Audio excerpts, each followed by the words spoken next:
नमस्कार, आप देख रहे हैं जौनपुर टुडे। मैं हूं शुभम अग्रहरी। साथियों, जैसा आप सभी को पता है कि महाकुंभ का महापर्व चल रहा है। माना जा रहा है कि 144 साल के बाद इस बार के कुंभ में शुभ संयोग बना है। तो ऐसे में हर कोई चाहता है कि हमें प्रयागराज में त्रिवेणी संगम पर स्नान करने का मौका मिले, और काफी करोड़ों की संख्या में श्रद्धालु प्रतिदिन स्नान भी कर रहे हैं। और इसी के साथ साथ अब सभी धार्मिक स्थलों पर भी भीड़ बहुत ही ज्यादा बढ़ चुकी है। प्रयागराज में तो वैसे भी महाकुंभ लगा हुआ है। महाकुंभ मेले की वजह से वहां पर भीड़ है और कई करोड़ लोगों की भीड़ है। लेकिन अब इसके साथ साथ अगल बगल के जिलों में भी काफी भीड़ हो चुकी है। आस्था की नगरी अयोध्या, आस्था की नगरी, धर्म नगरी वाराणसी की बात किया जाए तो आपको बता दें कि यहाँ पर भी भीड़ खचाखच भरी हुई नजर आ रही है। रेलवे स्टेशन से लेकर रोडवेज तक हर जगह श्रद्धालु ही श्रद्धालु नजर आ रहे हैं। प्रयागराज से लेकर अयोध्या, अयोध्या से लेकर वाराणसी तक हर जगह श्रद्धालु ही श्रद्धालु नजर आ रहे हैं, दर्शनार्थी ही दर्शनार्थी नजर आ रहे हैं। कल की बात किया जाए तो आपको बता दें कि अयोध्या में कल इतनी भीड़ थी कि सिर्फ 30 घंटों में लगभग 25 लाख से ज़्यादा श्रद्धालुओं ने राम मंदिर का दर्शन किया। तो ऐसे में आप समझ सकते हैं कि अयोध्या में कितनी भीड़ बढ़ चुकी है। अभी तक यह माना जा रहा था कि प्रयागराज में ही भीड़ है, लेकिन अब यह भीड़ जो है प्रयागराज से निकलकर अयोध्या लेकिन अब यह भीड़ जो है, यह श्रद्धालुओं की संख्या जो है प्रयागराज से निकलकर अयोध्या और वाराणसी की ओर भी बढ़ रही है। तो ऐसे में अब यहाँ पर भी धार्मिक स्थलों पर तमाम श्रद्धालु दर्शन करने के लिए पहुंच रहे हैं। बनारस की बात किया जाए तो आपको बता दें कि कल बनारस पूरी तरह से जाम के झाम में फंसा हुआ था। गोदौलिया से लेकर दशाश्वमेध घाट तक, बाबा विश्वनाथ मंदिर, तमाम जगहों पर श्रद्धालुओं की भीड़ ही भीड़ नजर आ रही थी। चाहे कैंट रेलवे स्टेशन की बात किया जाए, चाहे कैंट रोडवेज की बात किया जाए, हर जगह पूरा खचाखच श्रद्धालुओं की भीड़ से बनारस भरा हुआ था।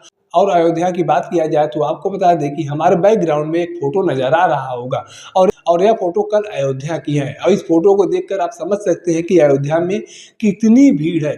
अभी लगभग 2 हफ्ते पहले की बात किया जाए तो इसकी आधी भी भीड़ नहीं थी, लेकिन अब अयोध्या में इतनी भीड़ बढ़ चुकी है कि वहाँ पर जो लोकल लोग हैं, जो वहाँ के रहने वाले लोग हैं, उनका भी घर से निकलना दूभर हो गया है। वैसा ही कुछ हाल बनारस का भी है। गोदौलिया के इलाके में जो लोग भी रहते हैं, जिनका घर है, उन लोगों का घर से बाहर निकलना दूभर हो गया है। घंटों घंटों की जाम लगी हुई है। पैदल चलना दूभर हो गया है। ऑटो, बाइक, रिक्शा की बात ही छोड़िए, पैदल चलना भी दूभर हो गया है। 3-3, 4-4 घंटे में जाम छूट रहा है। प्रशासन पूरी तरह से हलाकान हो चुकी है जाम को लेकर। और यह आस्था की नगरी बनारस, अयोध्या, हरिद्वार, प्रयागराज पूरी तरह से श्रद्धालुओं से खचाखच भरी हुई नजर आ रही है। ऐसे में अगर आप लोग भी महाकुंभ स्नान करना चाहते हैं तो आप लोगों को हमारी एक सलाह होगी कि आप लोग 1 से 2 दिनों का और इंतजार करिए। उसके बाद मौनी अमावस्या का पर्व बीत जा रहा है, और मौनी अमावस्या का पर्व बीतने के बाद हर जगह थोड़ी भीड़ कम हो जाएगी। और जब भीड़ कम हो जाएगी तो आप लोग आसानी से वहाँ पर स्नान ध्यान कर सकते हैं, साधु संतों का दर्शन कर सकते हैं, मंदिरों में पहुंचकर दर्शन कर सकते हैं। और वही हाल अयोध्या और बनारस में भी है। अगर आप लोग अयोध्या बनारस में दर्शन करना चाहते हैं, आसानी से दर्शन करना चाहते हैं, तो हमारी सलाह होगी कि आप लोग यहाँ पर भी 1 से 2 दिनों का इंतजार करिए। मौनी अमावस्या का महापर्व बीत जाएगा, उसके बाद हर जगह भीड़ कम हो जाएगी। चाहे प्रयागराज की बात किया जाए, चाहे बनारस की बात किया जाए, चाहे वह अयोध्या की बात किया जाए, हर जगह भीड़ कम हो जाएगी। और भीड़ कम होने के बाद आप लोग आराम से सुरक्षित तरीके से दर्शन कर पाएंगे, स्नान कर पाएंगे, अलग अलग मंदिरों में घूम कर दर्शन कर पाएंगे।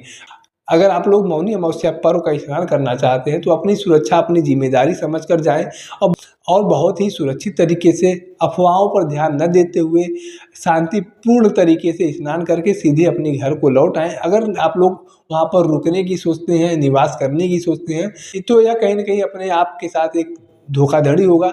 क्योंकि आप लोगों की कोशिश यही होनी चाहिए कि जितना जल्दी स्नान करके हम लोग यहाँ से निकल जाएं, उतना ही अच्छा होगा।